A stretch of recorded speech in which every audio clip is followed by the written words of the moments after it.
Boa tarde a todos. Estamos aqui para dar seguimento ao nosso Festival de Filosofia, o Provocare. Bem-vindos. Agora vou apresentar o painel Liberdade, o Poder das Palavras, com a Inês Pedrosa, Sara Bel Luís, Teresa Calçada e o provocador Pedro Vieira. Eu não vou falar de currículos de ninguém, porque todas as pessoas têm esta brochura onde estão os currículos. E nós estamos aqui, queremos ouvir estas pessoas que generosamente estão aqui connosco. Eu quero agradecer aqui publicamente, porque generosamente, desde o primeiro dia que disseram logo que sim, e que estão aqui connosco no Provocarem, no Festival de Filosofia de Abrantes. Até já. Até já. Então, António Boto e tudo. Muito bem frequentado. Ora, então, boa tarde. Antes de mais, obrigado pelo convite. É um gosto regressar a Abrantes, ainda por cima na presença do próprio António Boto. Presença inesperada, diga-se. Muito bem conservado para a idade que tem, não vou dizer qual é. Também não vou dizer a minha, nem das minhas convidadas. Já que a Anabela não quis fazer esse papel, eu vou dizer umas palavrinhas sobre cada uma das convidadas do painel, até porque preciso de ter um pretexto para lhes dar a palavra. Elas vão ler textos da sua lavra e depois vão conviver um bocadinho com umas perguntas que eu trouxe preparadas. São poucas, portanto nada de muito chocante. E começo aqui pela minha esquerda, pela Inês Pedrosa, uma escritora premiada que todos conhecem, jornalista, cronista, tradutora, mais recentemente editora, portanto uma pessoa que não aprende com os erros, claramente. Isso é verdade. Continua a porfiar.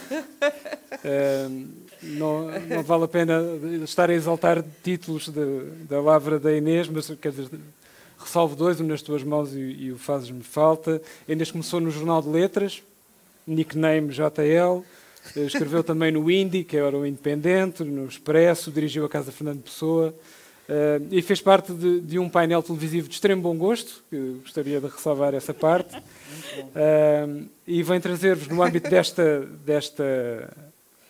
poder das palavras ligado à liberdade. Já vamos depois também discutir um bocadinho e saber se isso é verdade ou não.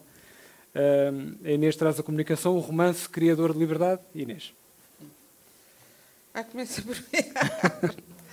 Então, antes de mais, isto está a funcionar? Está, ótimo. Muito boa tarde, obrigado ao Pedro pela divertida introdução e é muito bom, Pedro, estar a acender a luz aqui contigo outra vez. E é muito bom para mim voltar a Abrantes, ver aqui caras que conheço há tantos anos e com quem trabalhei num pré-projeto deste, ou num projeto à parte, que foi maravilhoso também, que foi o Festival do Imaginário, designadamente o Jana, e o Zé Alves Jana e o Francisco Lopes, e era também com o Miguel Serras Pereira, que eu aproveito para evocar, grande poeta e grande homem da cultura e tradutor também. E para mim é uma felicidade porque é Abrantes, é uma felicidade porque é o meu território, porque eu sou tomarense, e é uma felicidade estar num fim de tarde com um público para falar de liberdade. Eu até gosto mais de conversas, não gosto muito deste estilo povo de Varzim. Nós podemos mudar tudo agora. Pronto. Mas como? Me perguntaram se eu queria PowerPoint, que eu acho genial que eu tenho. Eu ainda sou uma rapariga do tempo da máquina de escrever e tenho muita dificuldade com os PowerPoints. E liberdade e a palavra, e eu fiz uma coisa em torno de um tema que seria o tema da tese de doutoramento que eu ando para fazer desde 2015. Acabei o curso de doutoramento nessa altura, portanto, talvez agora que vai conservar-se uma década, eu faço a tese e ainda escrever umas coisas à volta disso, que é sobre o romance como dispositivo de combate ao totalitarismo. E acho que hoje em dia faz cada vez mais sentido pensarmos no totalitarismo, porque ele não está longe, infelizmente. Não sei, se querem mudar, eu não leio, mas leio. Não sei se...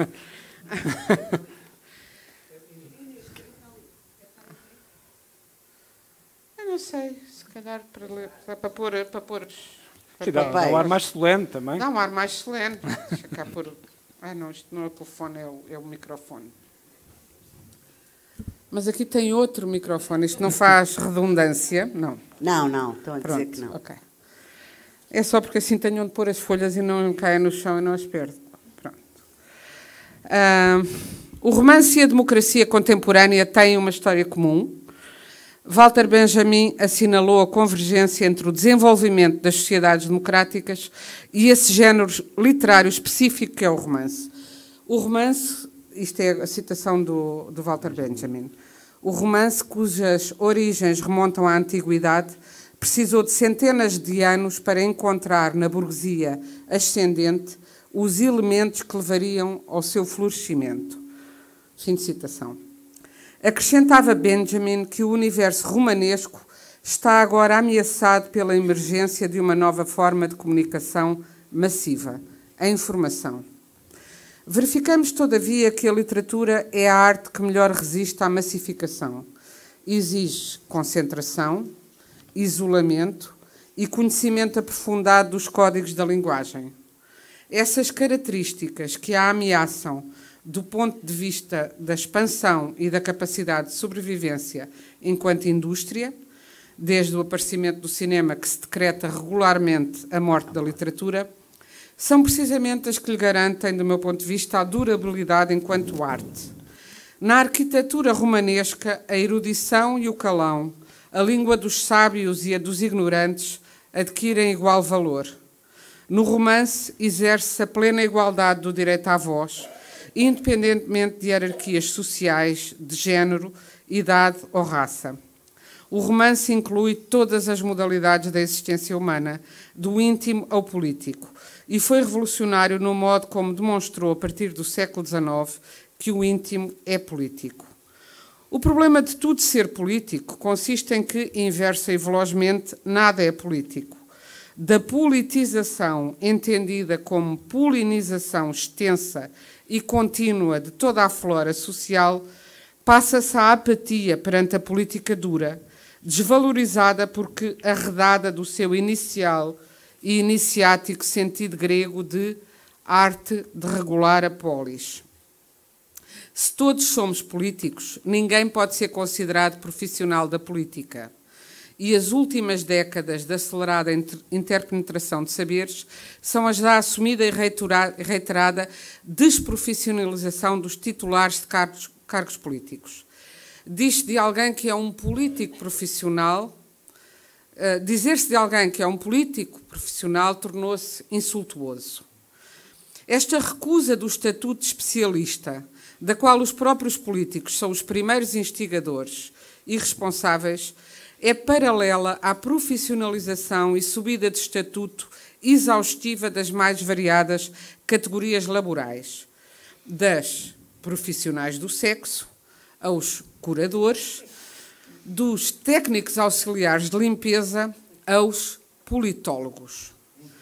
A profissionalização e mediatização dos escritores coincide paradoxalmente com o seu acantonamento e com o crescente desaparecimento das suas vozes do espaço mediático da política.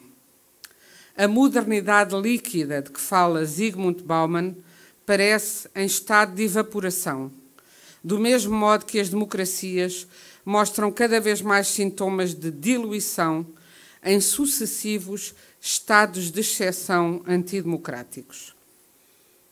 A democracia nasceu na Grécia em simultâneo com a filosofia, a partir de um conceito aristocrático, de poucos para poucos. A um governo de senadores corresponderia um pensamento de sábios. Das decantadas democracia e filosofia gregas estavam excluídos os escravos e as mulheres. A história do romance moderno, herdeiro e adversário da epopeia, anuncia e antecipa a história da democracia. Na senda de Milan Kundera, tomamos o Dom Quixote de Cervantes como marco inaugural desta nova história, uma história onde os pobres, os ignorantes e os vencidos adquirem presença, voz, dignidade e poder. É curioso observar, por exemplo, como ao longo do vitorianismo dominante no século XIX, que reservava à mulher o lugar de anjo do lar, expressão cunhada em meados do século pelo poeta Coventry Patmore, surgem centenas de romances protagonizados por mulheres e tendo por título nomes de mulheres, alguns dos quais, como Jane Eyre, de Charlotte Brontë, Madame Bovary, de Gustave Flaubert, Thérèse Raquin, de Émile Zola, Tess of the Ubervilles, de Thomas Hardy, ou Anna Karenina, de Lev Tolstoy, vieram integrar o cânon deste género literário. Charles Dickens e Mark Twain trouxeram para a literatura a voz os sonhos e a miséria concreta das crianças, nesse tempo em que a infância não era protegida nem objeto de direitos. E muitos outros escritores escreveram o romance dos miseráveis, dos injustiçados, dos oprimidos. De Victor Hugo a Harriet Beecher Stowe, autora do popular A Cabana do Pai Tomás, à qual o presidente Abraham Lincoln afirmou que o seu livro fora responsável pelo desencadear da Guerra Civil Americana. Cabana do Pai Tomás, eu disse este título porque é aquilo que vocês leram. Foi reeditado numa grande editora.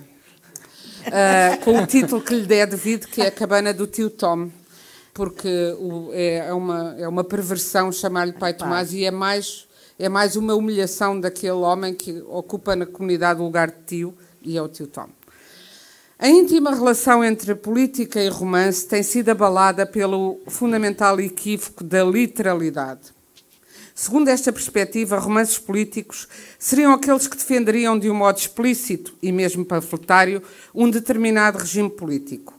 A sobrecarga de orientação ideológica encontrada nos romances que adotaram as regras do realismo socialista ou do neorrealismo favoreceu este equívoco e levou a que os escritores recusassem qualquer associação entre os conceitos de política e literatura, rejeitando a definição gramsciana de intelectual orgânico, sobretudo depois da revelação dos milhões de mortos do totalitarismo stalinista. Mas o isolamento é uma ficção, como acentuou Simone Weil. Não será necessário pensar, como Michel Foucault, que a responsabilidade está intrinsecamente ligada à emergência do escritor moderno? Se encararmos a política no seu sentido essencial de arte de transformação do real, a aproximação ao trabalho da narrativa de ficção é imediata. Assim, interessa-me pensar sobre uma política do romance, aproximação que parte da teoria da política da literatura defendida por Jacques Rancière e que consiste no seguinte, passo a citar: a expressão política da literatura implica que a literatura faz política enquanto literatura. Ela supõe que não temos de perguntar se os escritores devem fazer política ou consagrar-se, em vez disso, à pureza da sua arte, mas que essa pureza está em si mesma ligada à política. Ela supõe que há uma ligação essencial entre a política, como forma específica da prática coletiva, e a literatura como prática definida da arte de escrever. Fim de citação. Segundo esta perspectiva, tal como o romance, a política define uma esfera de experiência específica que se reporta a temas de interesse comum sobre os quais há litígio e sujeitos argumentando segundo ângulos diversos. Acrescenta Rancière que o romance é político na própria distribuição que faz dos espaços e dos tempos, do visível e do invisível, da palavra e do barulho, aquilo a que chama a partilha do sensível. No romance, a voz de uma dona de casa entediada, a Madame Bovary de Flaubert, por exemplo, tem um peso igual ou maior do que a voz dos poderosos do mundo. O advento do totalitarismo no século XX, enquanto fenómeno político específico e cirurgicamente cruel, desenvolve inquietantes implicações filosóficas. Theodor Adorno perguntou: será possível escrever poesia depois de Auschwitz?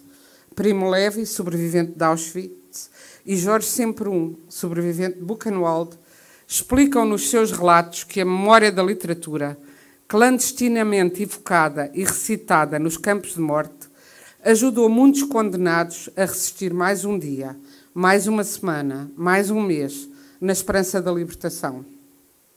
Elie Wiesel enunciou o quase paradoxo: calarmo-nos é proibido, falar é impossível.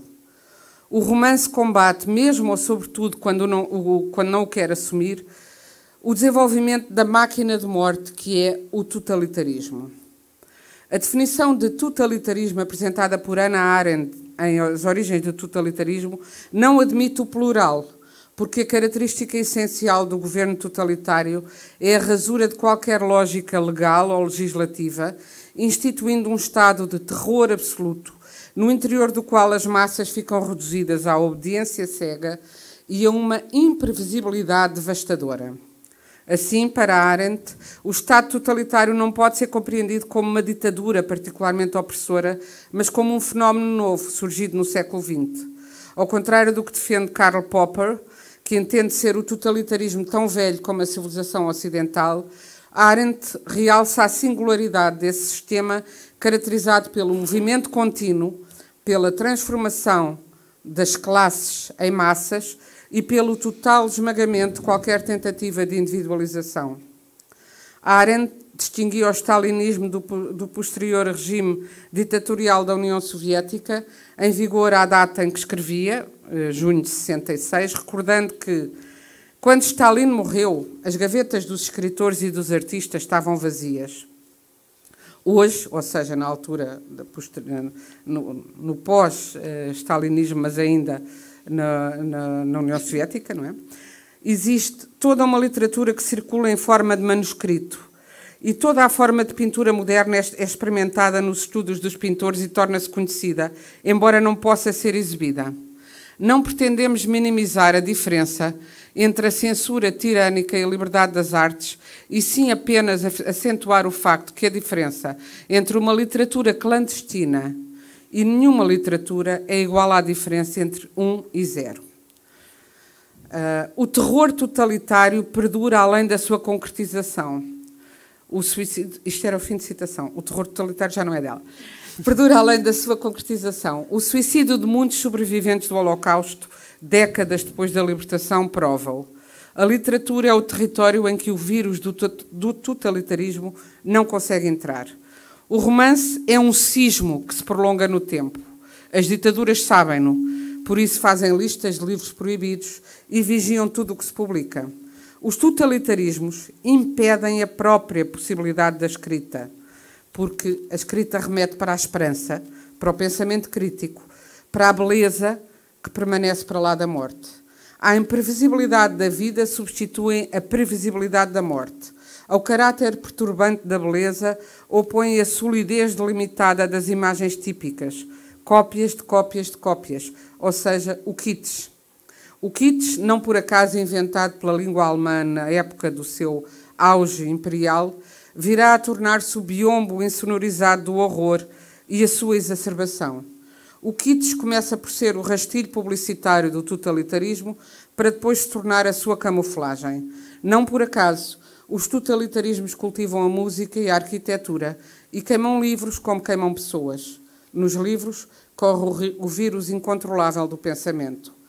A velocidade, o volume e a fragmentação da informação contemporânea, a instantaneidade e a omnipresença da comunicação comportam perigos no que se refere ao acatamento apressado de ideias feitas e à dificuldade de pensar livre e radicalmente. O fragmento corre o risco de se tornar em si mesmo totalitário, ou por excesso de especialização ou por falta de tempo e de segurança. O romance combate também essa força de estilhaçamento, provavelmente tão ameaçadora na sua impotência para futurar, como a máquina de fabricar desertos globais que é o totalitarismo. Assim, importa estarmos atentos e disponíveis para o fluxo, a torrente, o que no descontínuo continua e engendra sentidos. Como a política, a literatura é uma arte agonística. Contrariando a clássica definição da política como arte do possível, Zizek afirma que ela é a arte do impossível, dado que tem como objetivo modificar a própria trama que determina a maneira como as coisas funcionam. A ação política partilha com o romance a busca ansiosa de um sentido. O romance trava um combate contínuo contra o esquecimento, a ignorância, a dor e os fundamentalismos, aliando de um modo subversivo meditação e entretenimento. Esta arte impura e complexa, que não existe sem um parlamento secreto onde coexistem escritores e leitores, tem-se afirmado à revelia dos séculos como um antídoto contra o pensamento hegemónico. À semelhança das democracias, os romances sofrem crise de identidade e de representação, deixando-se contagiar por outras linguagens e por dispositivos que podem miná-los, combatendo-os a partir do seu imenso território de disponibilidade. O tema do empenhamento político do escritor parece ter sido enterrado no caixão dos totalitarismos. A união entre política e literatura queima. E se, em vez de queimar, ela iluminasse? As grandes obras literárias permanecem precisamente pelo seu poder político. É o caso de Os Maias, de Eça de Queiroz, no cânon português, ou da obra de Kafka, no cânon europeu e internacional. Importa lembrar, como Humberto Eco, que a obra literária é uma obra aberta e que a escrita não se completa sem a leitura, nem se esgota numa só leitura, ainda que especializada. Por mais aparentemente fechado e clássico que seja um romance, existe nele uma inocência radical que o faz começar a escrever-se de novo diante de cada leitor ou de cada tempo de leitura. Sem inocência não se consegue criar. Num tempo em que a política parece ter perdido a sua nobreza ou ter esquecido a sua vocação de arte de transformação do real, e em que o romance parece ter emigrado para o território infantil da subjetividade irredimível, parece-me urgente sublinhar que a vocação desta particular forma de arte é da descoberta de um pensamento verdadeiramente autónomo e insubordinável. Muito obrigada.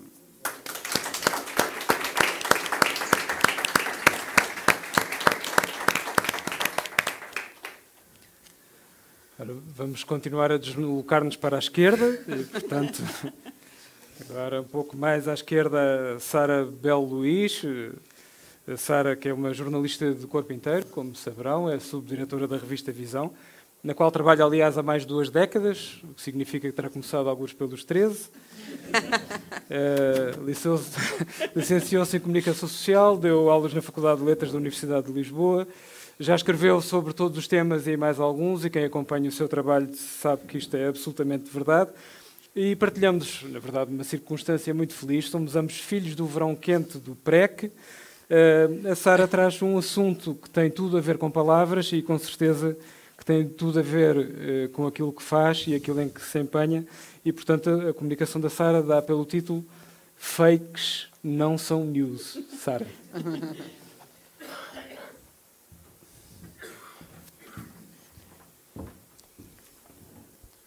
Está a funcionar? Está.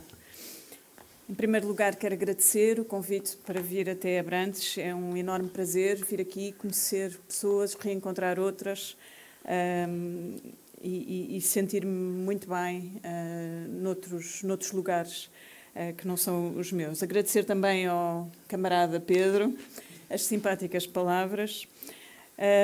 A Inês trouxe uma comunicação, obedeceu completamente ao pedido que lhe foi feito. Eu trago antes um testemunho que tem de facto o título Fakes não são news e que eu acho que tem alguns pontos de contacto com a comunicação que a Inês fez.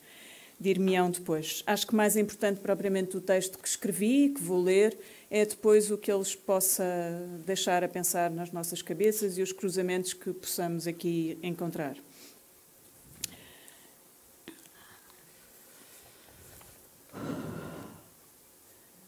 Palavras, palavras, palavras. Gosto pouco de textos com Rodriguinhos, embora goste de textos cuidados, mesmo quando se trata de textos jornalísticos. Ainda assim, parece-me fica sempre bem começar com uma citação. Palavras, palavras, palavras. Ainda por cima Hamlet, ainda por cima Shakespeare. Palavras, palavras, palavras. São as palavras assim tão triviais quanto Hamlet quer dar a entender? Estamos num festival que, felizmente, digo eu, celebra a filosofia. A ciência das ciências, da qual li alguma coisa, sobretudo em ambiente académico, digamos, sobretudo na área da filosofia política, mas na qual encontrei sempre tantas respostas quanto novas perguntas. Não fiquei mais sábia, devo dizer, mas também não sinto que tenha ficado na mesma.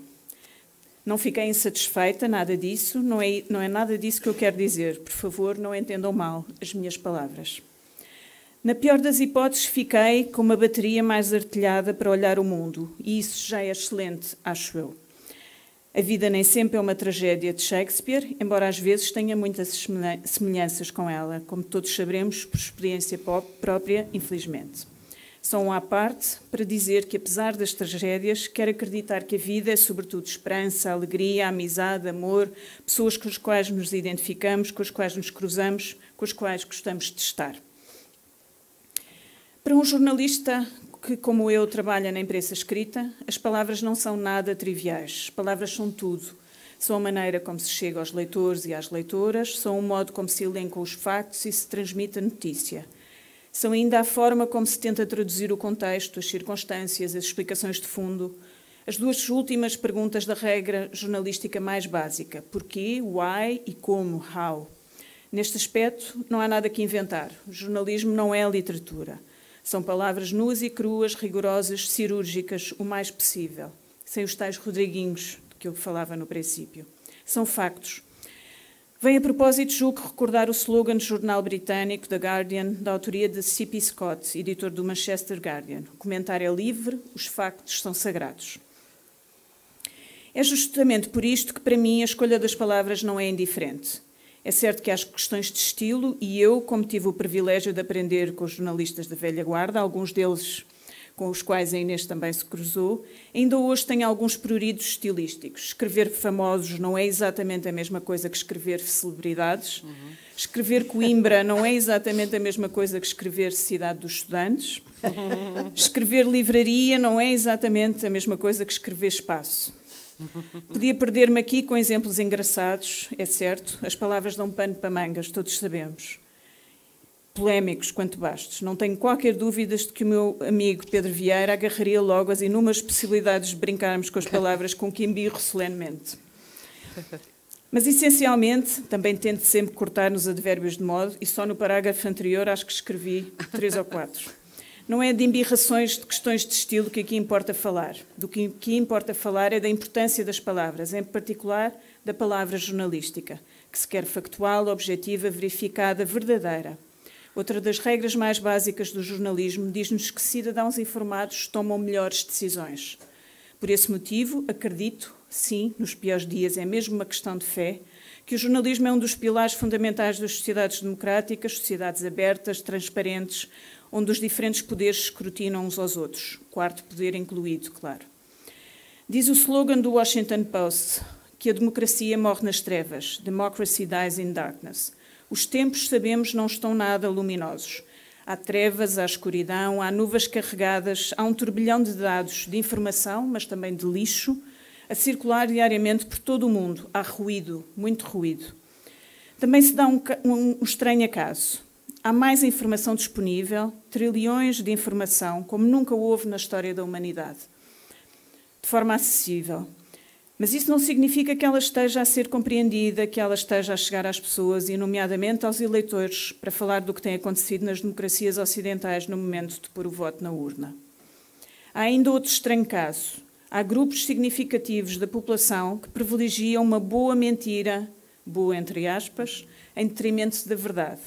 Aconteceu nas últimas eleições norte-americanas, quando Donald Trump afirmou que os imigrantes haitianos andavam a comer cães e gatos, os animais de estimação. Interessa mais um bom soundbite, transmitido em shorts, vídeos de segundos que rapidamente repõem as doses de dopamina no cérebro. Interessa mais, dizia, um bom soundbite do que a efetiva realidade. A verdade é que os imigrantes haitianos não andam a comer cães e gatos. Mas, como dizia alguém, isso agora também não interessa nada. Aconteceu também na pandemia, quando, perante a evidência avassaladora de que as vacinas nos protegem, houve quem preferisse ignorar a ciência. A verdade está, afinal, sobrevalorizada, percebemos nós. A verdade interessa pouco quando gerimos medos, ansiedades e ressentimentos. Num tempo em que abundam os que se aproveitam dos cinzentos e das ambiguidades, simplificam as falsidades em letras garrafais, reproduzem narrativas ad nauseam, importa recordar a importância da informação, das palavras verdadeiras e, de uma vez por todas, separar as fakes das news. Fakes não são news. Há mau jornalismo, há jornalismo engajado, há notícias erradas, há tudo isso, evidentemente. Mas erros São falhas involuntárias que importa corrigir. As fakes não são news, são mentiras descaradas, inventadas com o propósito declarado de enganar. Perante tudo isto, perante todo este turbilhão, penso muitas vezes que no Portugal que terminou há 50 anos, eu ainda não era nascida, eu e o Pedro, não havia liberdade. Que em abril de 1972, 3 mulheres que muito admiro, Maria Isabel Barreno, Maria Teresa Horta e Maria Velho da Costa, foram acusadas de atentar contra a moral vigente, contra o regime, por ter escrito um livro que também pertence ao cânon português, Novas Cartas Portuguesas.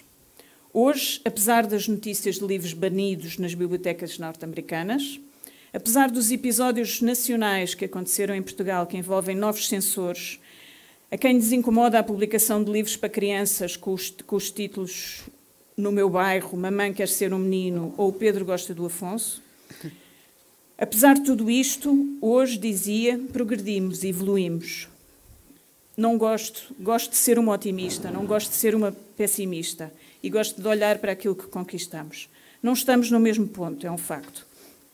O que não significa que possamos estar distraídos. As palavras e os atos importam cada vez mais. E se não estivermos atentos, um dia já pode ser tarde. Obrigada. Muito obrigada.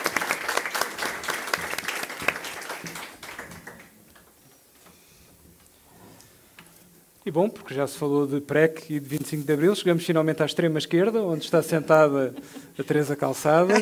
Quer dizer que você está na extrema-direita? Eu estou na extrema-direita. Não sei se fica aqui. É o meu lugar natural. Ups. Teresa Calçada é licenciada em Filosofia. Atenção, finalmente, o nosso painel rende-se à filosofia. Alguém que sabe do que é que vem falar. É vice-presidente do Conselho de Curadores do ISCTE. Foi comissária do Plano Nacional de Leitura entre 2017 e 2022 e tem estado envolvida em muitas coisas ligadas ao livro e à leitura, a rede de biblioteca de leitura pública, a rede das bibliotecas municipais, esteve no Instituto Português do Livro, no programa da rede das bibliotecas escolares e é, creio, a única pessoa condecorada neste painel. Portanto, temos que ressalvar este tópico também. Teresa vem fazer a sua comunicação chamada Trilogia Palavra, Pensamento, Saber. Obrigado, Pedro. Obrigada a todos, à organização, por ter a amabilidade de me trazer aqui, lugar onde eu fui feliz, porque tive a oportunidade de estar aqui quando esta biblioteca nasceu. Também tive a particularidade feliz de conviver com algumas das pessoas que estão aqui, em particular, e em nome desses todos, o Francisco, que muito estimei enquanto nas nossas funções, e agora já estamos afastados no dia-a-dia, pudemos trocar palavras, pensamentos, ideias e saberes, porque não? E tanto estou aqui com boa disposição e bom gosto por estar aqui nesta biblioteca de seu nome, António Boto. Eu queria, portanto, dizer-vos que agradeço a quem me convidou, à organização que traz aqui este encontro de filosofia, estas pessoas para refletir em conjunto, e também aos presentes para termos a oportunidade de trocar aqui uma boa conversa, que eu espero haja tempo para tanto. Eu pensei em falar convosco das palavras enquanto ferramenta específica, especial, muito própria do ser humano. E na história do pensamento, as palavras correspondem de facto a uma identidade ainda não perdida, eu sou muito mais cética do que você, a uma identidade ainda não perdida, diferenciadora, que é a palavra falada, a palavra escrita. E aqui, à parte, realmente eu amo palavras. Se interrogada sobre um objeto do mundo a que eu tenho acesso, a nomear eu acho que o primeiro, que há muitos anos corresponde a essa nomeação, é a palavra. Gosto de palavras, gosto do que se faz com elas, gosto do que se brinca e do que se agride, gosto da maneira como a poesia a usa em particular, mas gosto do romance, gosto do jornalismo, gosto da palavra editada, na medida em que ela é uma forma de estar com o outro e connosco próprio. E realmente acho que nada me comove mais do que a palavra, no conjunto das artes a que eu tenho acesso, é inequivocamente a minha preferida. Depois gostava de chamar a nossa atenção para o aspecto formal e material da palavra e reconhecer aqui que hoje vivemos um tempo em que o reconhecimento da importância do conhecimento formal do valor da palavra está diminuído. E isso prejudica o pensamento. Prejudica o pensamento, essa falta de exigência, essa falta de conhecimento das regras, da forma como se organiza formalmente o pensamento. Ainda não tratamos de verdade e falsidade. Tratamos do lado formal da língua. Eu fui em tempos professora de filosofia e, tal como você, quando acabei a faculdade, já lá vão muitos anos, eu sou um pouco mais velha, já lá vão muitos anos, nada me ensinaram na faculdade do que eu queria.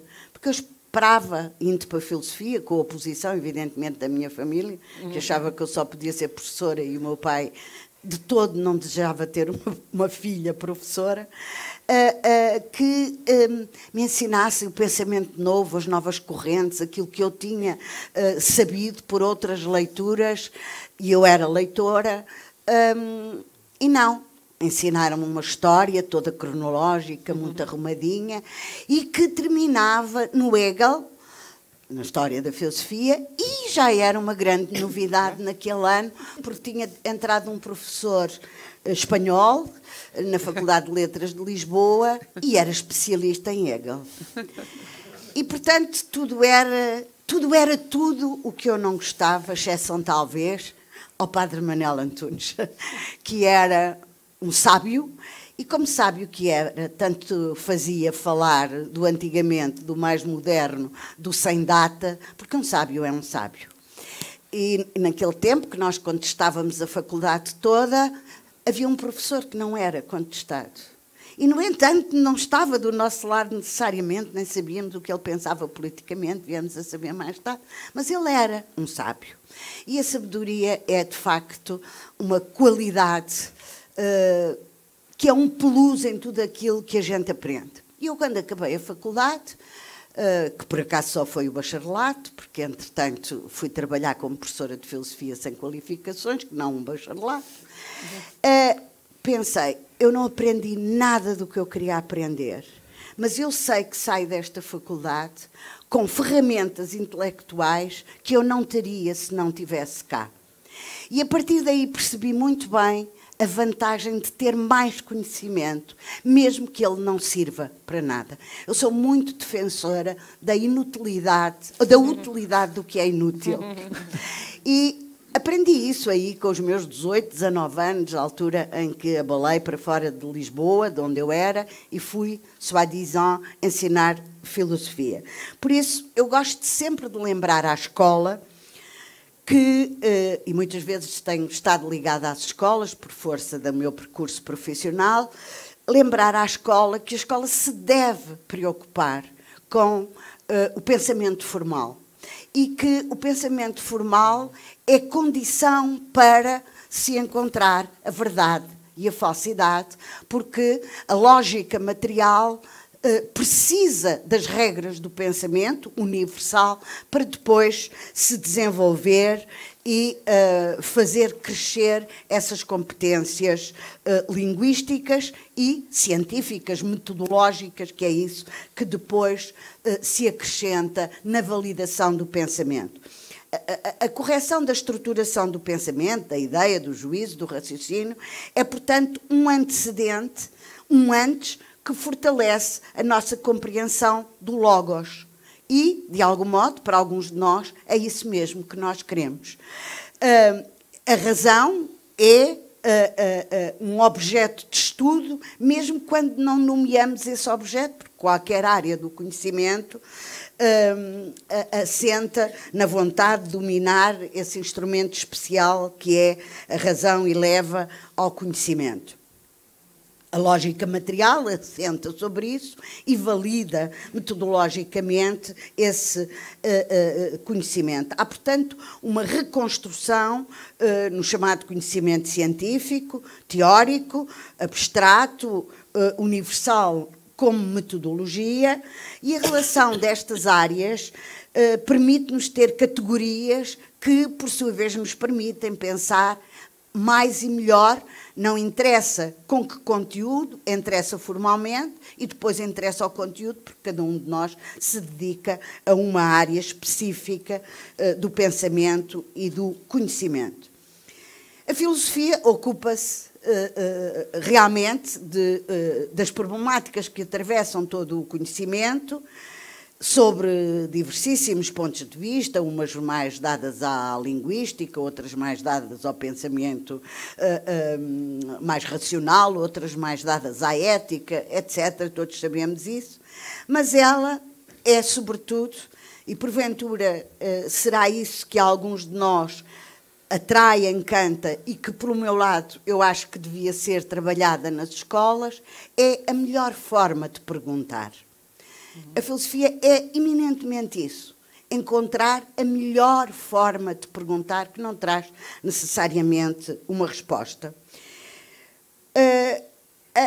A maneira como a escola pode tratar isso, e os média, e a sociedade em geral, determinam um caminho para o conhecimento, um abandono da doxa em favor, um abandono da opinião em favor do conhecimento.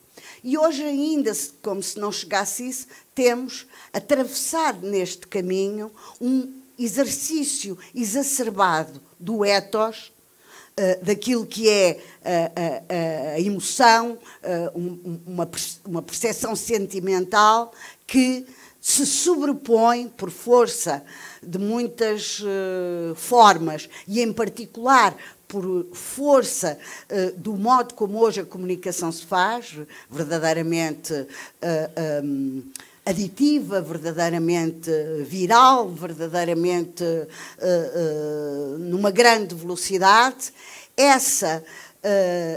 esse domínio do sentir, da emoção sobre a razão, diminui a nossa capacidade de sermos seres pensantes, de conhecer.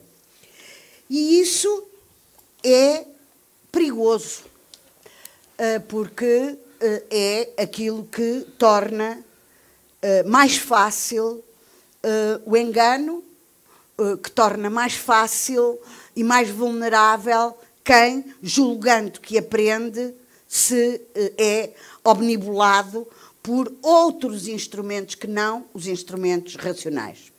E no tempo em que proliferam as mais diferenciadas plataformas de aprendizagem, os mais variados ambientes de aprendizagem, evidentemente com relevo para os ambientes digitais, o perigo é, obviamente, muito maior. E a nossa aprendizagem em ambientes formais, não formais, informais, hoje qualquer destes ambientes, qualquer destes formatos de aprendizagem está contaminado, envenenado, sei lá que dizer, e permite-me aqui fazer um juízo de valor, que não devia fazer, nestes ambientes, a questão da forma menos racional como eles são escrutinados condena-nos a ser menos senhores do nosso destino, que é, no fundo, ou deveria ser, o fim, ou finalmente, do conhecimento.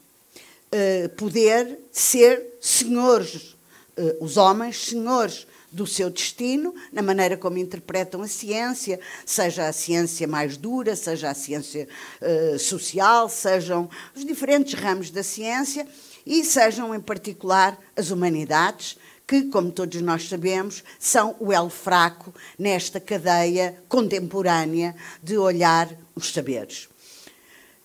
É pena, nessas humanidades, naturalmente, se inclui a ficção, e aquilo que representa, vou usar o termo que tu usaste, o romance, aquilo que representa a criatividade humana, aquilo que representa não ter que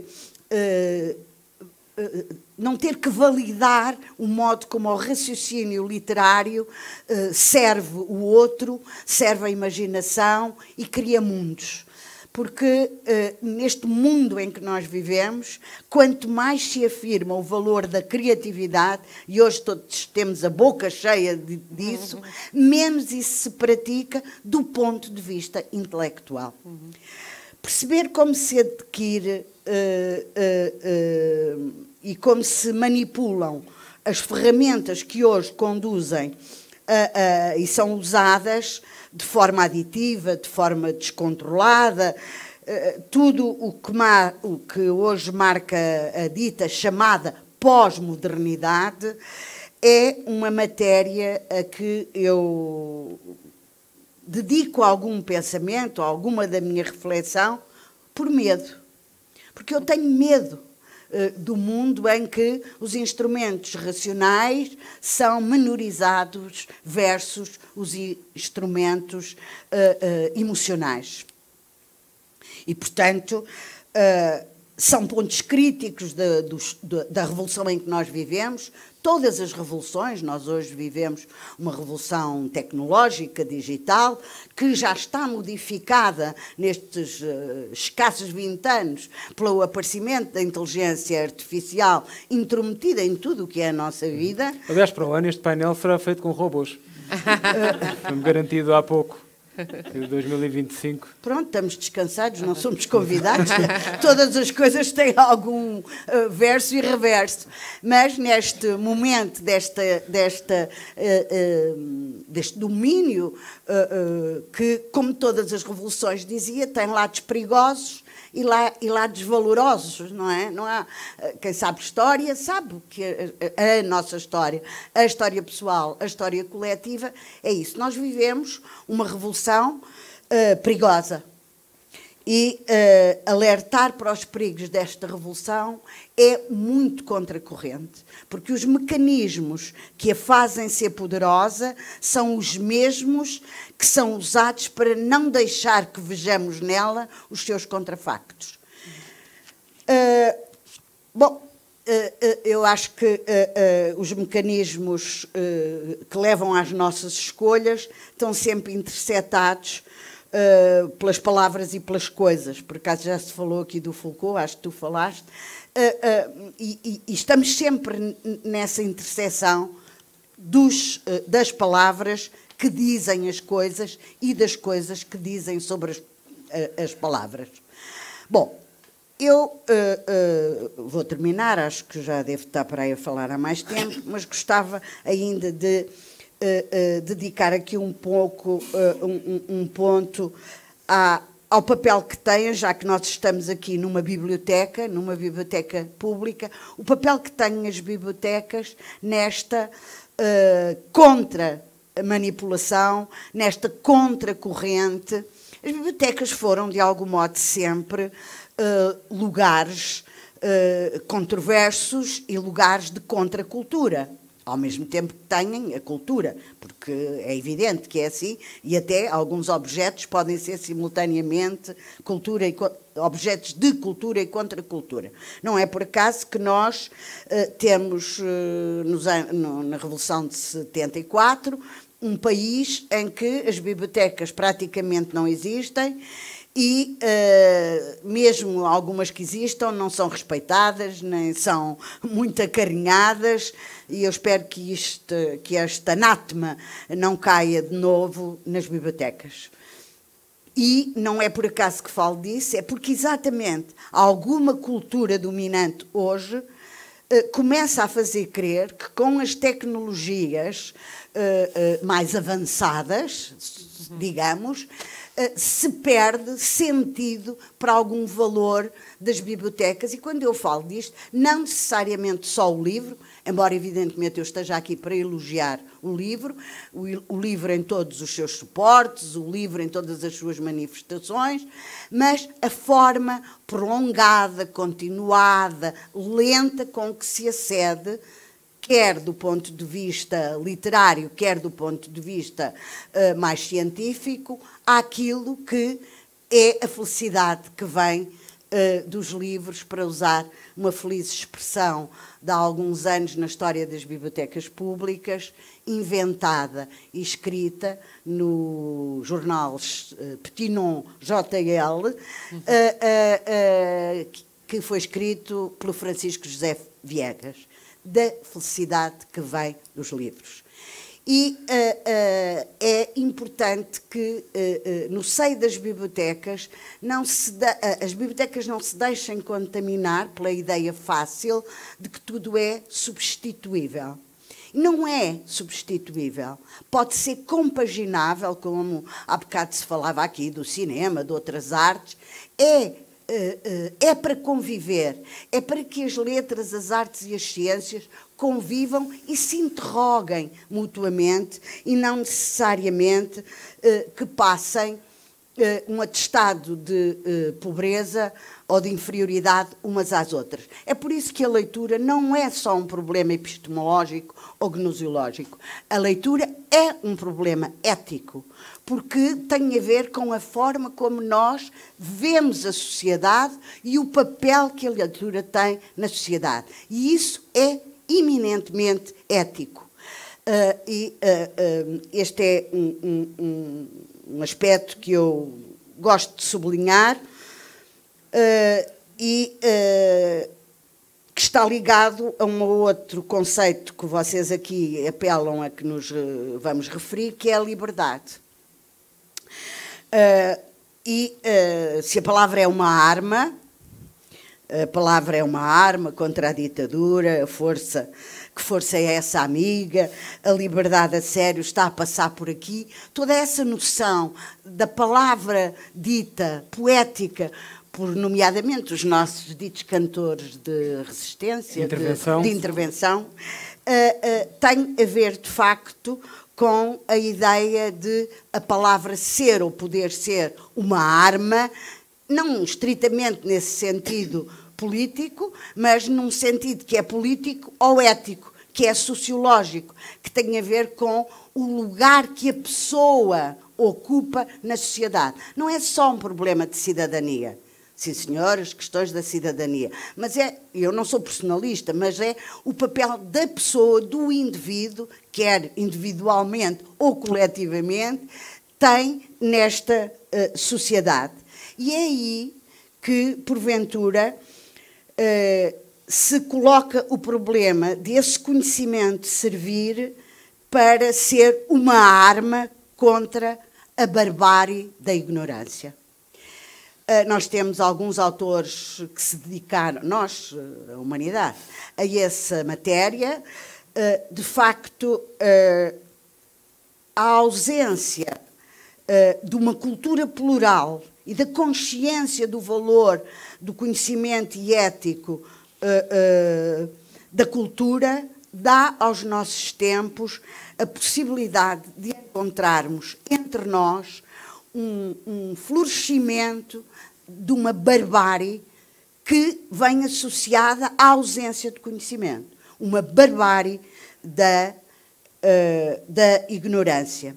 E é o papel da liberdade, e o facto de alguns de nós percebermos isto, que entra aqui, não só porque é uma opressão ou porque é uma necessidade, como todos nós já experienciámos o que era isso, não ter liberdade, mas é também uma maneira de contrariar a crueldade dessa ignorância que pode vir com alguns manipuladores, meios de informação e de comunicação, essa crueldade, essa forma de usarmos instrumentos que nos retiram a liberdade de pensar, de haver um saber unidimensional, vou usar a palavra, e trazer-nos, e porventura dar-nos a consciência de que sem conhecimento não há liberdade e, portanto, a liberdade deixa de ser a arma que nos habituámos e alguns de nós usamos para lutar contra a violência, contra formas de opressão, contra cativeiros, contra a opressão de uns versus os outros, das mulheres, dos homens, da natureza. E, nesse sentido, eu acredito que a palavra é uma arma. Pode ser.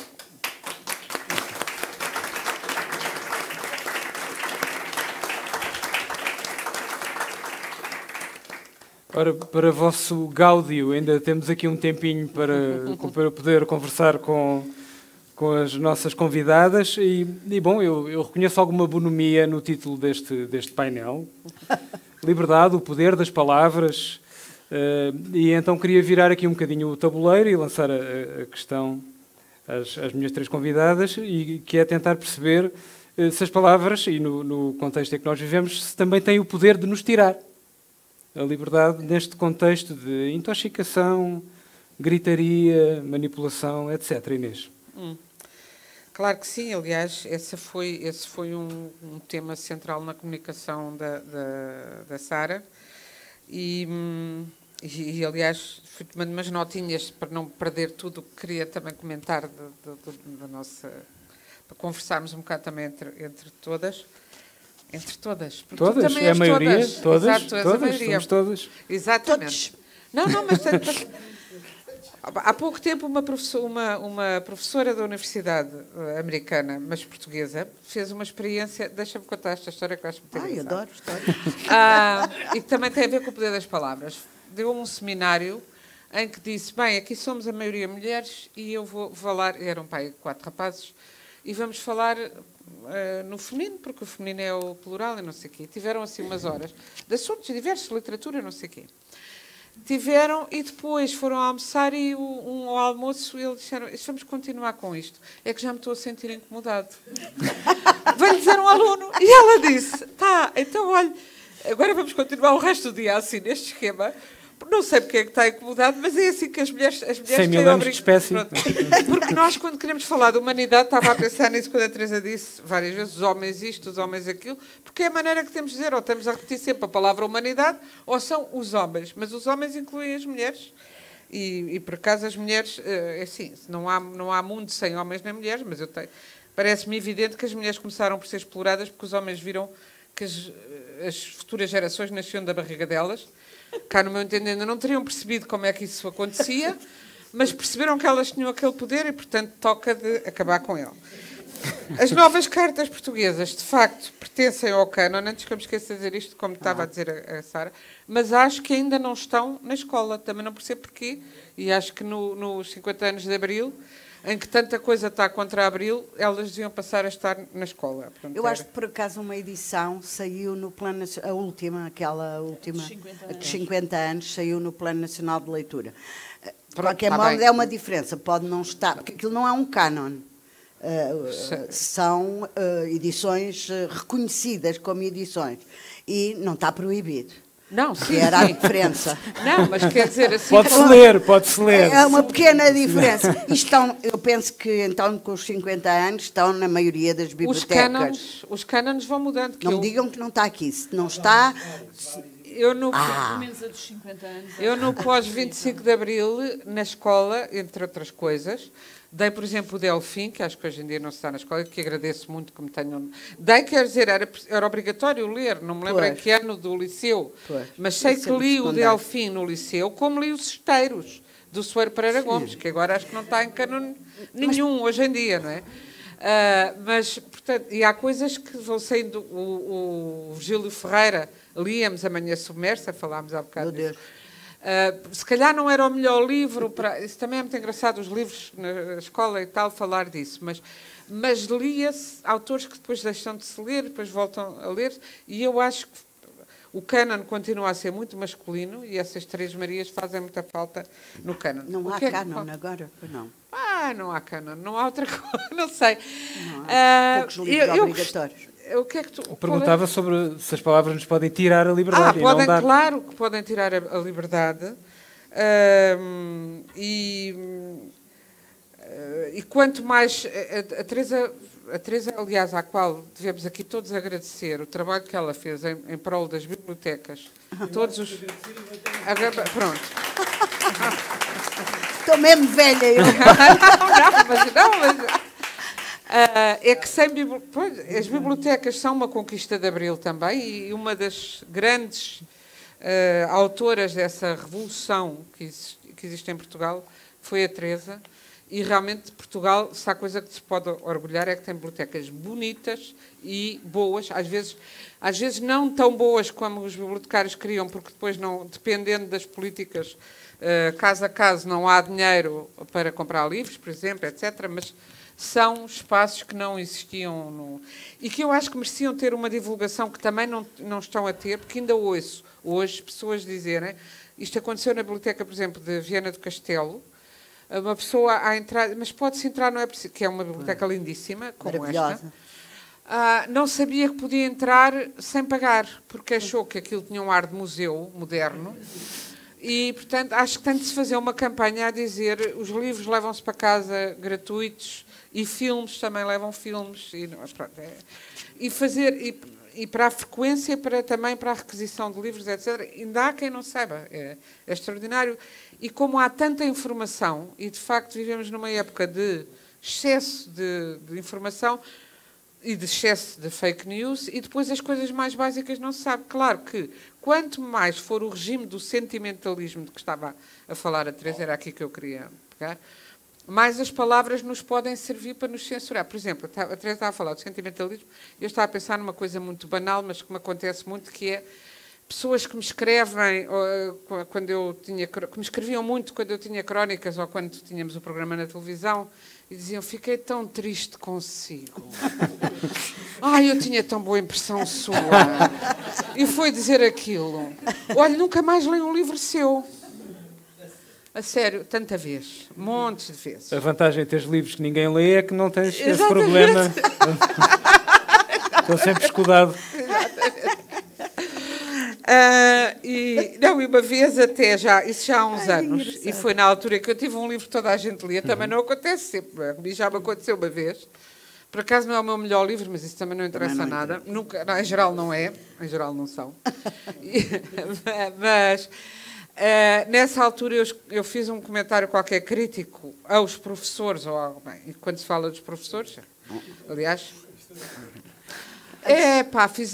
mandaram fotografias, estarem a fazer fogueiras, que é uma coisa muito, muito linda, não é, de se fazer. Não foi só comigo, também fizeram com o Equador, do Miguel Sousa Tavares, e estive bem acompanhada, quer dizer, mais ou menos bem acompanhada, mas pronto. E esta coisa sentimental de tu não pensas como eu e eu vou-te censurar, e há um outro lado sentimental terrível e de grande censura, que é... e que está a acontecer neste momento. Eu penso que isto é tudo transitório, porque realmente, hoje dizemos não há ética, não há valores, não sei o quê, e eu pergunto sempre, quando é que houve? Não, explica-me lá, quando é que... Não. E lembro-me sempre de um homem que eu conheci nesta feliz terra, e que veio ao Festival do Imaginário, que é um filósofo que eu muito aprecio, que ainda está vivo, que é o Fernando Savater, um grande filósofo ibérico. E que diz sempre que, quando lhe dizem que o mundo está muito mal, ele diz, eu, por mim, estou muito contente de ter nascido depois da invenção da anestesia, que é bastante recente. E eu reitero isso e tenho tido muita ocasião para reiterar esse pensamento. E, portanto, veem os valores que não há. Onde é que quer dizer, quando levavam a família toda para ver as queimas das fogueiras na Inquisição? Não. Portanto, eu não vejo que há épocas melhores, piores, que agora estamos numa época muito grave, precisamente por causa desse sentimentalismo que dá para uma chantagem emocional sobre tu pensas como eu, ou vou-te censurar, ou vou-te... para as piores difamações, e eu tenho a experiência concreta, e tive a semana passada em Portugal, há uma lei que proíbe a difamação, mas se uma pessoa andar a escrever durante anos, de outra, que ela é corrupta, sem provas, e a dizer que ela roubou o erário público e não sei o quê, chega aos juízes do primeiro tribunal e aos juízes do segundo, e eles dizem que há um valor mais alto, que é a liberdade de expressão. E eu acho que a minha liberdade acaba onde começa a do outro, e designadamente não posso escrever coisas falsas e também não posso difamar. E aí, não pode ser, porque... E agora estamos numa liberdade que começa a aparecer essas massas em movimento do totalitarismo, que já não tem... É pior que uma ditadura, de facto a Hannah Arendt fez bem essa, que tudo se atropela, porque há uma liberdade que é mais alta, mas a liberdade é sempre só de quem está no poder, de quem tem o poder de decidir o que é a liberdade. E nas editoras internacionais, há uma coisa agora que eu acho muito bem, a expressão lugar de fala, gosto muito. As mulheres demoraram muito tempo a ter fala, os negros ainda não têm, e quando vão à televisão, estou farta, passei anos na RTP a dizer que é inacreditável que só haja pessoas diferentes de outra cor, que não seja o branco, quando é para falar de racismo. A mulher já vai havendo para falar de qualquer coisa, e não há normal. Quer dizer, não há ainda uma naturalização da diversidade dos seres humanos. Olha o nosso Parlamento. Pois, exatamente. E porque essas pessoas são discriminadas à partida, não é? Nós sabemos. Mas também aquela coisa que agora há, que é um leitor, eu quero escrever sobre homossexuais. E, aliás, tenho escrito imensas vezes. E não sou, podia ser, mas não... E agora tem que haver um homossexual para dizer se eu estou a fazer bem a coisa ou não. Uns avaliadores de sensibilidade. O leitor sensível, não é? Tem que haver, quer dizer, porquê é que se entende que todos os homossexuais são o mesmo? Isso é de uma condescendência e de uma discriminação brutal. O Flaubert não podia ter escrito a Madame Bovary, porque, embora diga que era a Madame Bovary, de facto não é? Nem o Tolstói, que eu acho que o Tolstói que se regenerou através da Ana Karenina, que ele começou a escrever, e há documentos sobre isso, começou a escrever para criticar uma mulher que tinha cometido adultério, começou a escrever por causa de uma história de uma mulher que se matou num comboio por adultério, e depois ficou tomado pela maravilha que é aquela Ana Karenina, que é uma emancipadora, e acaba por fazer um romance sobre como as mulheres são oprimidas na Rússia czarista. Contra ele próprio. A gente vai vendo que ele vai mudando de opinião por causa da Ana Karenina falar com ele. A literatura salva, então. A literatura salva, a ficção salva, mas muitas vezes, na realidade, as pessoas que falam connosco querem, e tu não dizes isso, não vou gostar de ti. Assim como passei anos, até amigos meus a dizer, vê lá, epá, eu escrevi uma crónica, põe um talvez, não ponhas isso assim, vais criar muitos anticorpos. Epá, mas se eu vou pôr talvez em tudo, quer dizer, evidentemente factos são factos, bem que muitas vezes, às vezes é difícil estabelecer a própria... O Fernando da Costa dizia muitas vezes, o problema é que não há factos, só há interpretações de factos. É muito difícil chegar ao facto puro, porque, quer dizer...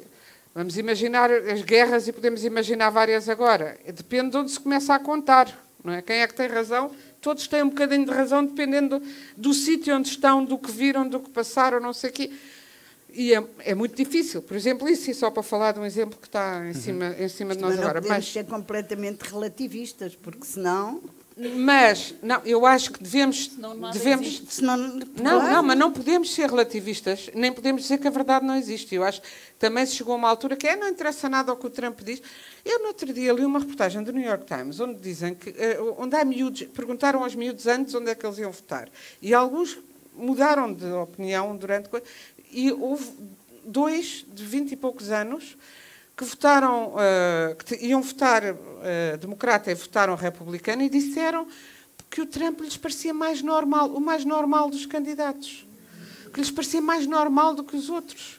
Porquê é que é mais normal? Quer dizer, o que é que se chegou a uma perversão de que, porque ele diz o que lhe apetece, inventa histórias, achar-se isso normal, não é? Bem, ou ter supostamente vamos graça. Sara, as palavras podem tirar-nos a liberdade? Estava a tentar pensar nisso que disseste. As palavras, eu acho que nos organizam o pensamento, não é? E ajudam-nos a pensar, a interpretar aquilo que estamos a ver, a identificar os factos, de facto.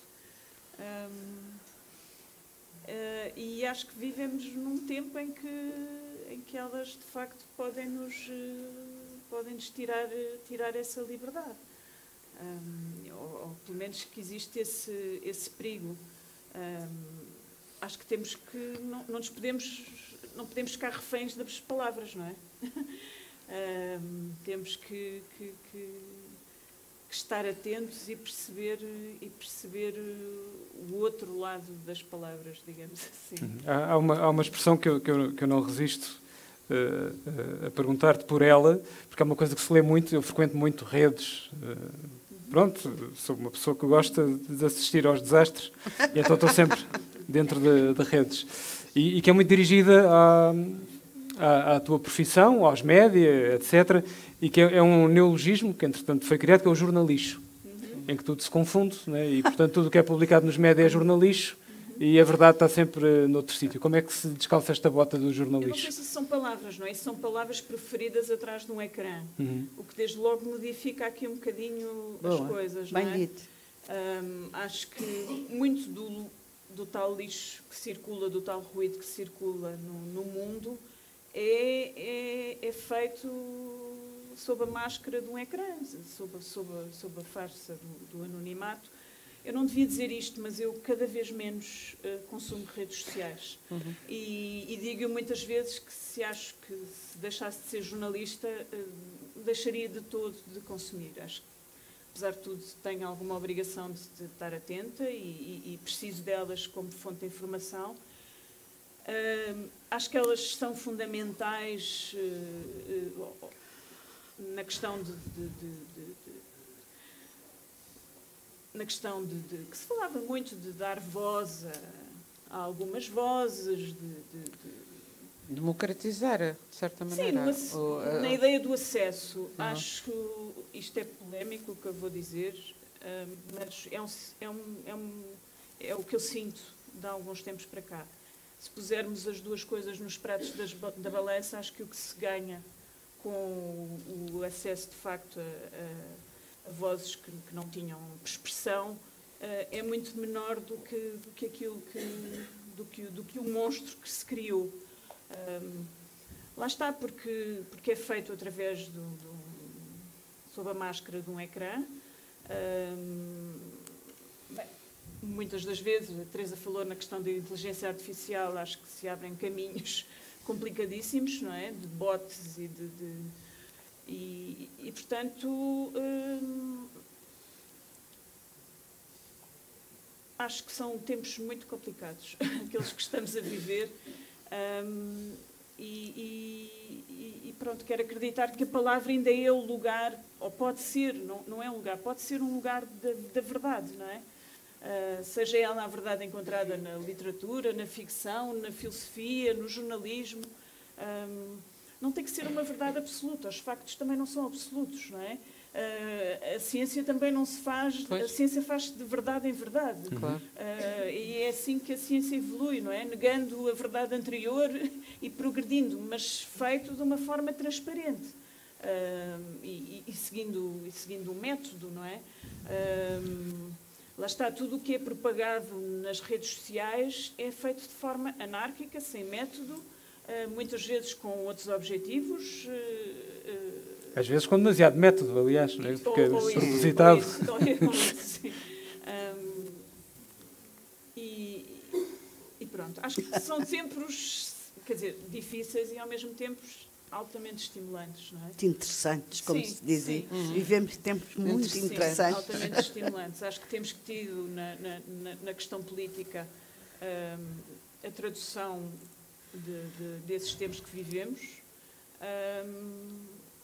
por diversos motivos, não é? Porque, de facto, se calhar as formas tradicionais de fazer política também não estão a chegar às pessoas e, portanto, as pessoas refugiaram-se em zonas mais fáceis, de respostas mais rápidas.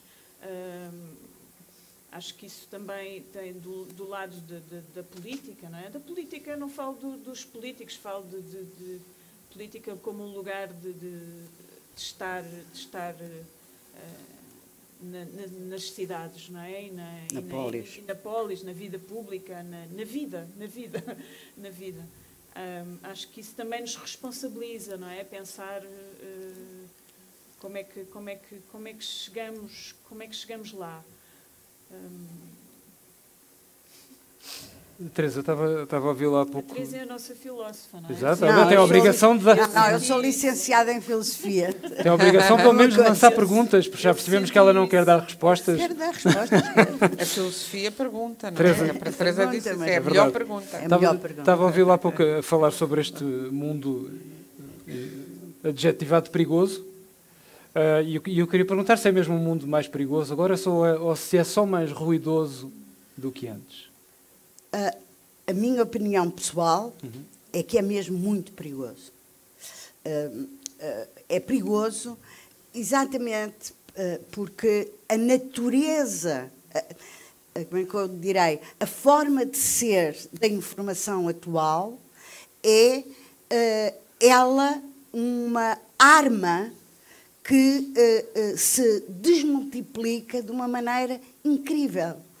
E, portanto, não há nem bondade nem maldade, é da natureza do objeto, da natureza, da forma como é vivida e fabricada a informação e da forma aditiva, da forma opressora, que não dá lugar a que tu tenhas distância nesse tempo muito voraz e veloz, em que praticamente acabou o tempo lento e tudo é um tempo muito rápido, muito fluido, a tal sociedade líquida, não é?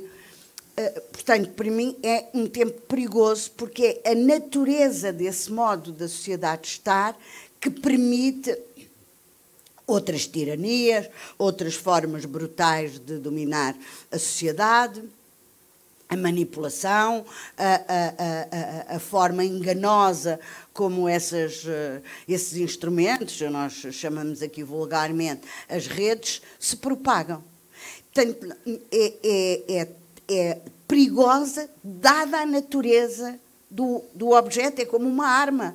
Há umas mais perigosas e outras menos perigosas, agora parece que todos são especialistas em armas, pelo menos na televisão, as coisas que eles dizem sobre as armas, mas é uma arma que tem uma natureza que lhe permite essas conquistas. Nesse sentido, a questão inicial de se as palavras podem ser uma arma de arremesso ou uma arma contra a nossa liberdade. Claro que são. Para mim, claro que podem. E, aliás, não foi isso outra coisa que a palavra, por exemplo, Deus, Pátria, Família, fez na nossa sociedade antes do 25 de Abril. Ou que a noção de respeitinho ou a de censura servia para a mocha aqui.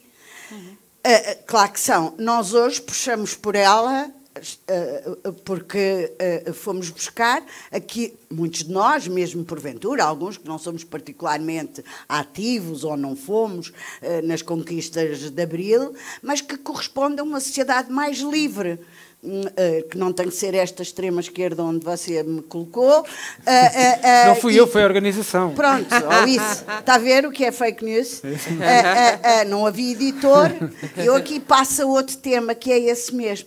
É que o problema, hoje, dessa ideia de que todos somos produtores, toda a gente sabe tudo nessas redes, é uma coisa extraordinária. Essa a falta de consciência dos limites dessa produção, o não haver mediação, é um problema gravíssimo na ilusão do conhecimento. Não há mediação, não se lê os jornais, mesmo alguns jornais já nos embrulham a porcaria das redes sociais naquilo que escrevem, verdade? Portanto, a vantagem de uma informação jornalística, dos jornais considerados de referência, é exatamente haver edição. É essa mediação que faz a diferença. Como, aliás, na política, como a questão da liberdade também tem que ser mediada. Existe um fenómeno que é a lei. Se tu violas a lei, ou se nós violamos a lei, ela pode ser mal exercida, podemos discuti-la, mas Não é só o voto que manda, aliás, isso vê-se claramente no Trump, sejamos nós, porventura, simpatizantes ou não, quando se ganha o poder pelo voto, como o Trump ganhou, claramente. E isso se conquista à custa da manipulação dos meios de comunicação social em grande parte. A prova é que agora estão lá não sei quantos jornalistas que vão ser poder. E isso se faz permitindo que, por exemplo, o juiz, a indicação de um juiz venha retirar os crimes que foram anteriormente colocados como violação da lei, é exatamente utilizar a liberdade do voto para contrariar o valor do voto. Com a palavra, presumo eu, é a mesma coisa. Não estou aqui a comparar lá o Trump ao nazismo, mas que há formalmente algumas questões comparáveis do ponto de vista da ideia um pouco simplista de que a democracia é só voto. Não é. É o voto e as questões da lei, porque se a lei não corrobora isso, facilmente chega um ditador, não é? Claro. E, por exemplo, um país como nós, que lê muito poucos jornais, onde as pessoas compram muito poucos jornais digitais, portanto não os leem, e só leem aquilo que vem nas redes e os highlights e não sei o quê, a noção de informação é baixíssima. Baixíssima.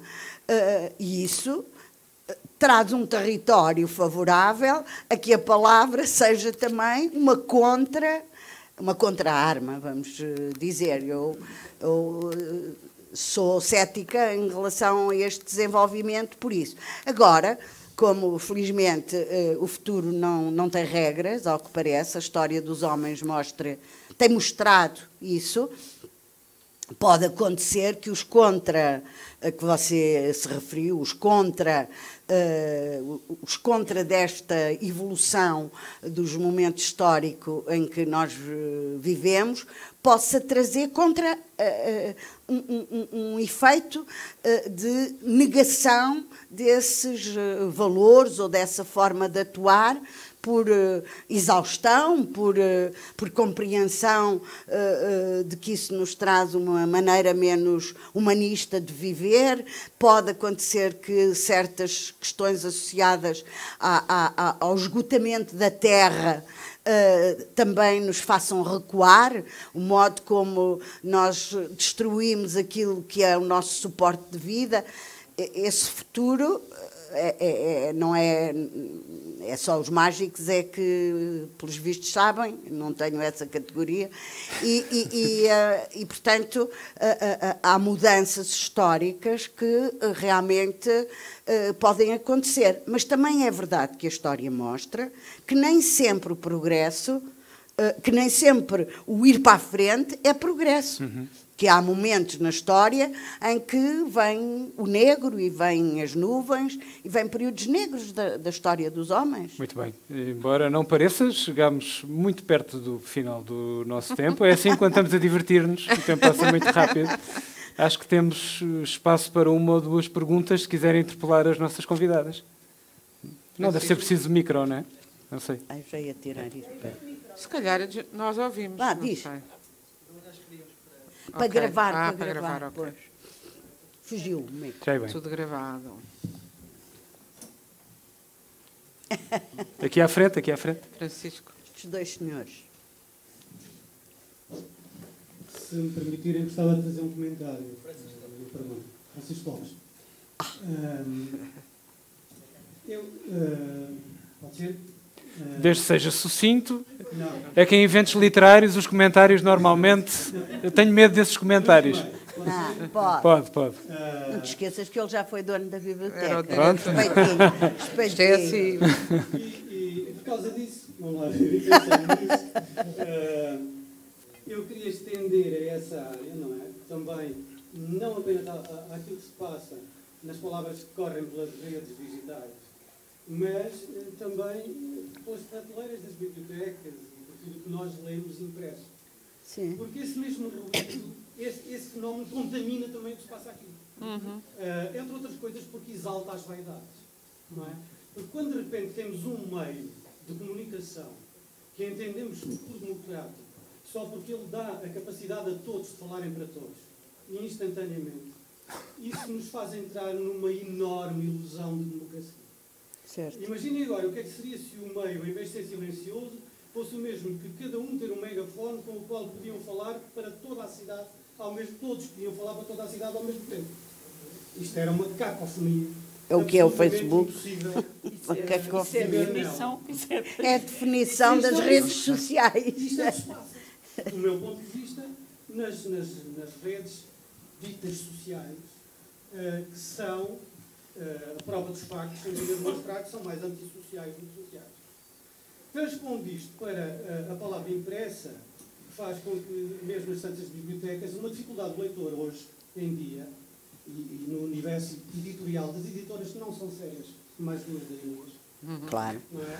São aquelas que ganham muito dinheiro, que pagam anúncios em horário nobre e, sobretudo, colados aos jogos de futebol em Portugal, e que estão aqui, estão na Roménia, estão em Madrid, estão em Barcelona, para falar em termos portugueses. Não me obriguem a dizer o nome, não vale a pena, e que dão entrevistas, por exemplo, como se fossem conteúdos editoriais. Obrigada.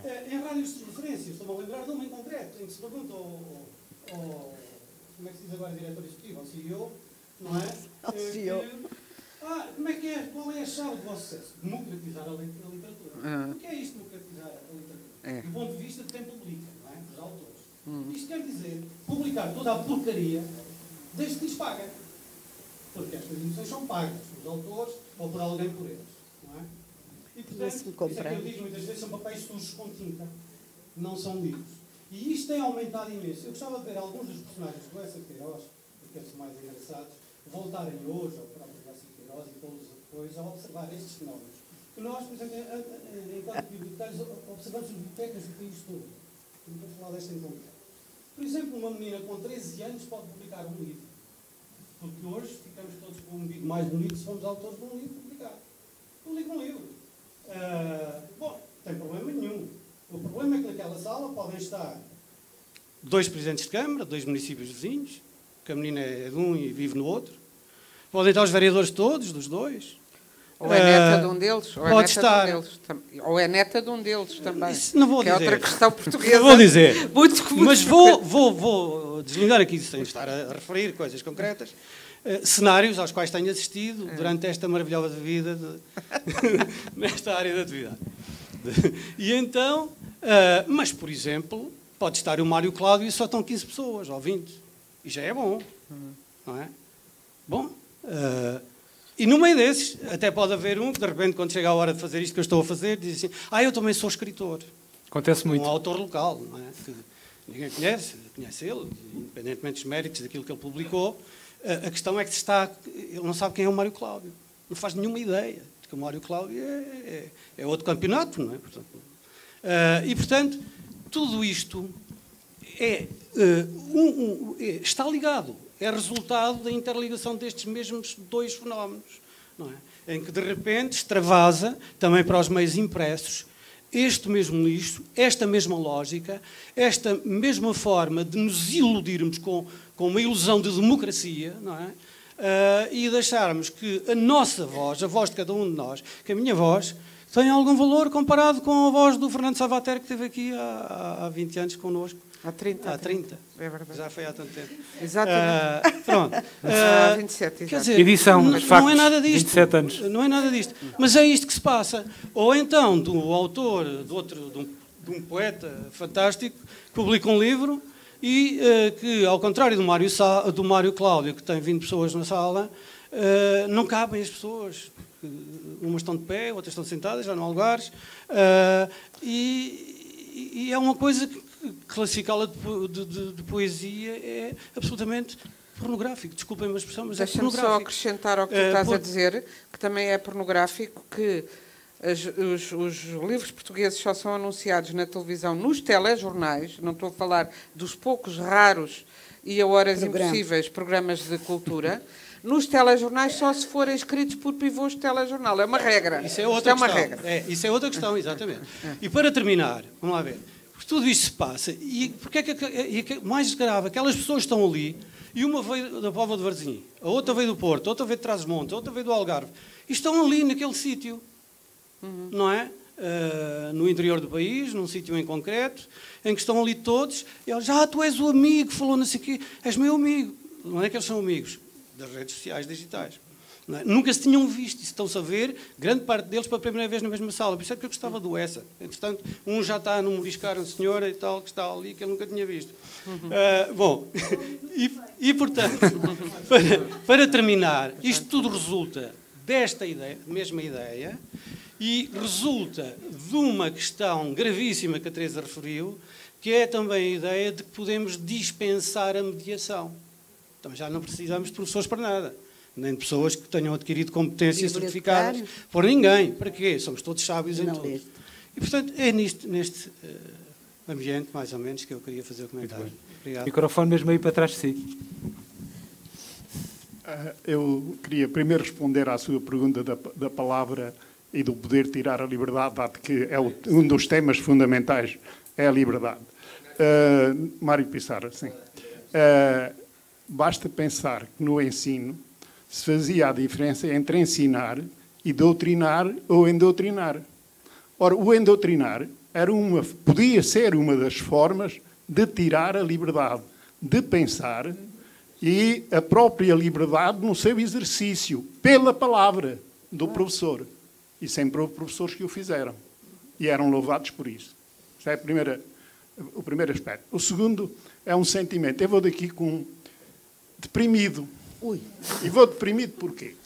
Por uma razão muito simples. Desde que me conheço conscientemente de um ponto de vista cultural, ouvi falar nas 5 idades, na visão circular dos gregos.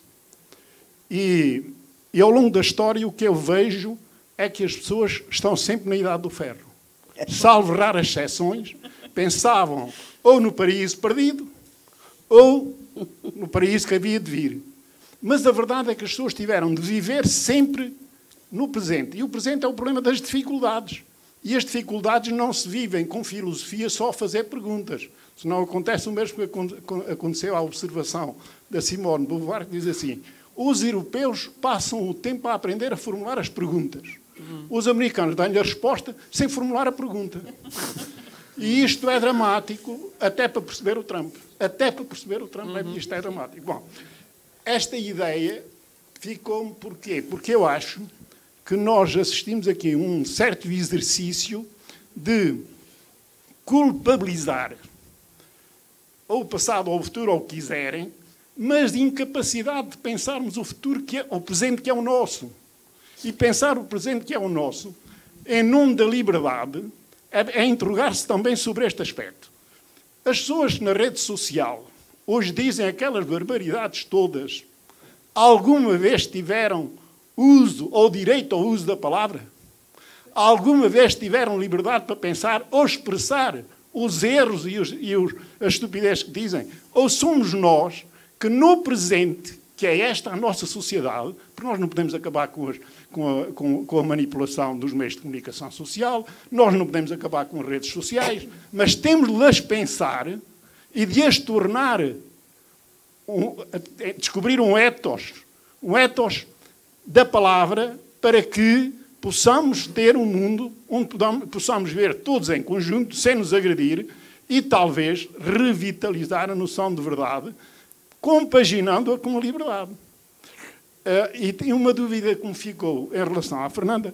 Eu, quando pensava nesta história da palavra e da importância, a sua primeira parte da intervenção, o que me trouxe à memória foi isto: fazer o exercício de tentar pensar sem palavras. Quer dizer, para ver a importância da palavra, é tentar fazer este exercício, pensar sem palavras. Ninguém é capaz de fazer isso sem palavras. Mas depois, quando falou na palavra, falava sempre no logos, que seria dizer ou razão, falava no pathos e no ethos. A Fernanda falou no ethos, mas a caracterização que falou do ethos... Sim, não faz mal. Continua, Teresa, professor, Teresa, continua. desculpe, Teresa. Não faz mal. Desculpe lá. Não interessa. Continua o seu Pronto, raciocínio. falou no ethos, mas a caracterização que deu do ethos pareceu muito mais a do pathos do que do ethos. Sim. Porque o pathos é que é o problema da emoção. E é exatamente o explorar o medo e as emoções primárias que permitem toda esta, digamos assim, manipulação possível com a palavra que a inteligência artificial potencializou imenso, enquanto que o ethos remete para a credibilidade. A credibilidade não só de quem usa a palavra, mas da própria palavra. E isso é que me parece que a pós-modernidade descredibilizou completamente. Porque tudo vale o mesmo e daí ser verdade ou não ser verdade, ou as fake news, não interessam. O que interessa é o efeito. E o efeito não é pela via nem da credibilidade, nem é pela via da razão, é pela via do pathos. Muito obrigado. Não sei se mais alguém quer intervir. Está? Então? Eu Parece que sim. só posso Parece... dizer uma coisa. Não? Para não ficar tão deprimido, posso só dizer uma coisa. Eu acho que está a pôr o ponto certo. Nós temos que pensar o que é que vamos fazer hoje. Uma das coisas que eu digo é assim, as redes sociais, há uma coisa muito simples e que se podia fazer, é proibição de anonimato. Se toda a gente tivesse que se identificar, para já não podia multiplicar as contas, punham uma conta com um número de contribuinte. Tecnológica que são a natureza do desenvolvimento de avassalador, inumano, não é alcançável, não é? Porque eu acho que temos que ver aquilo que temos porque as redes sociais também têm donos. Não são, têm donos, não são exato, mas também deviam ter leis. Por exemplo, o Musk há pouco tempo teve para sair do Brasil porque não queria cumprir as regras e teve que as cumprir para lá ficar. Espero que continue a ter de as cumprir. Acho que tem que haver legislação, controle nesse aspecto. Agora, é dizer também que eu pessoalmente conheci o homem com que me casei há 10 anos, na rede social, nunca o teria conhecido, nunca nos teríamos cruzado se não fosse a rede social. Não sabe. Em princípio não, porque eu já tinha 49 anos, já tinha esperado um bocado. Nova. Já estava esperado. E hoje há muita gente que se conhece nas redes sociais, e amigos, os jornalistas, muitas vezes eu vejo, e eu também sou, com muita honra, jornalista no 466, devo dizer, o jornalismo é com carteira profissional de jornalista, e a minha é 466, é um parênteses, mas já é um bocadinho antiga, mas os jornalistas usam muitas vezes, eu não estou, infelizmente, porque fui afastada, o jornalismo afastou-se de mim, não fui eu que me afastei dele, há 30 anos, e eu estava a dizer à Sara, que está a viver um momento complicado, como sabemos, na visão, etc.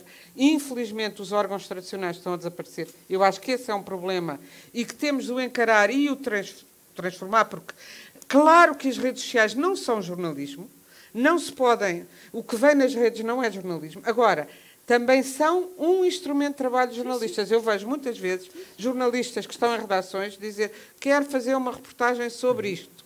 Quem conhecem casos...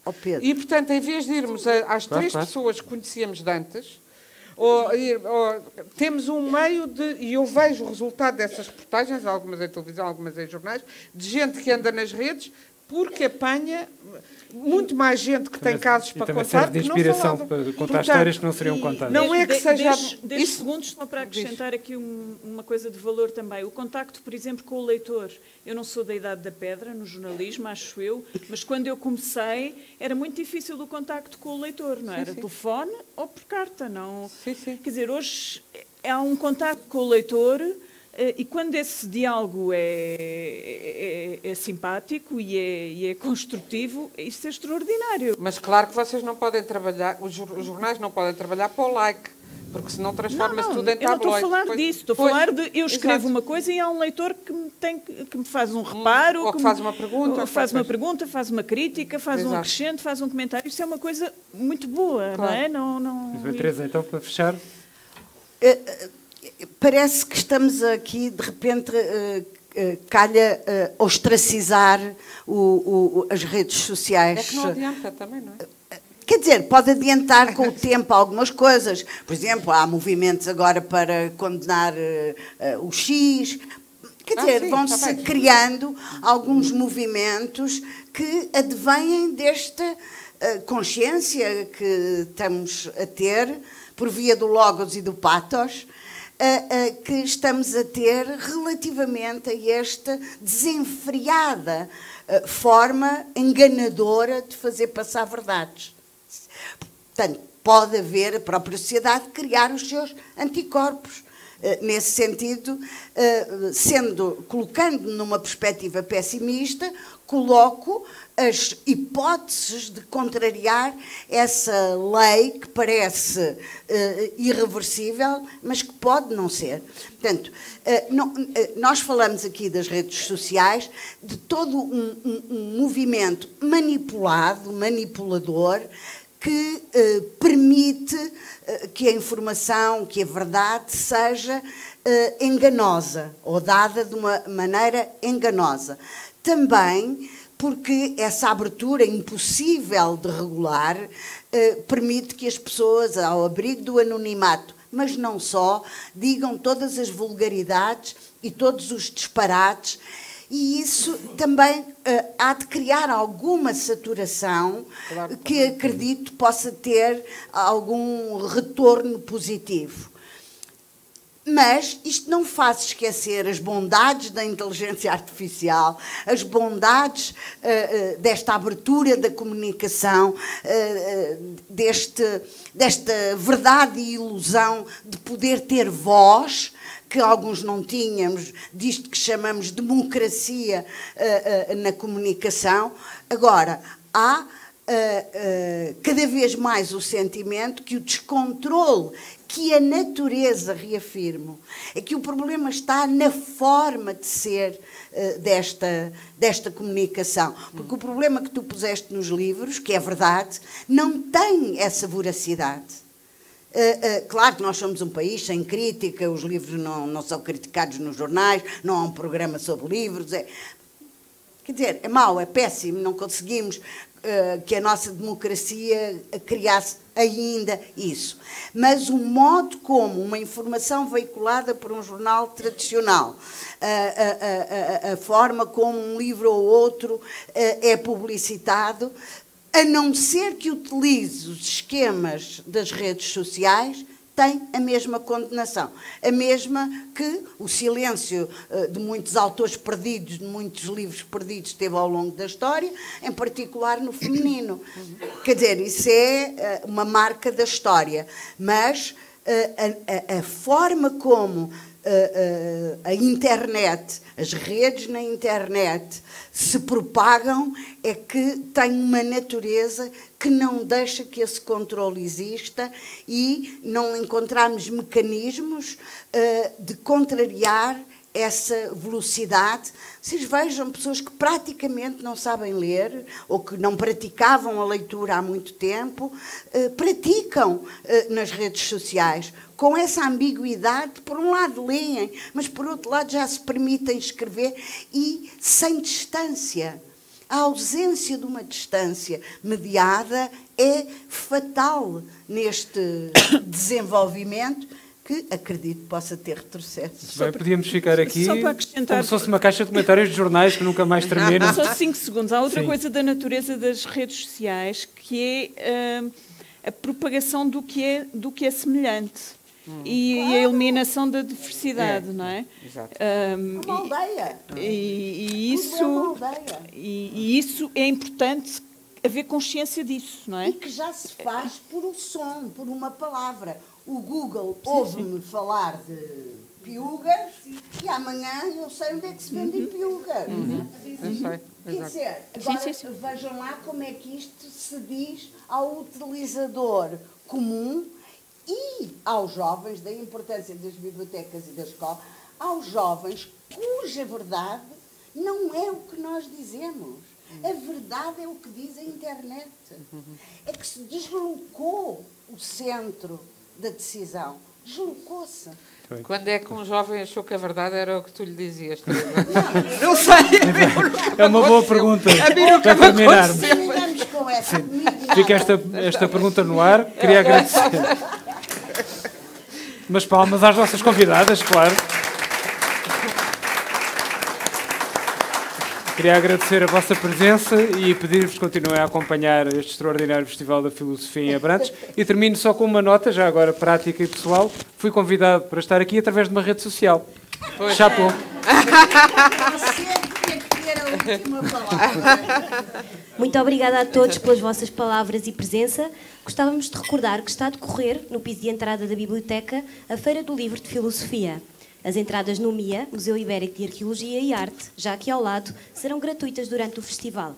De seguida, após uma paragem para jantar, vamos receber nesta sala a poeta Alice Neto de Sousa. Marcamos encontro para as 22h. Até já e bom jantar a todos.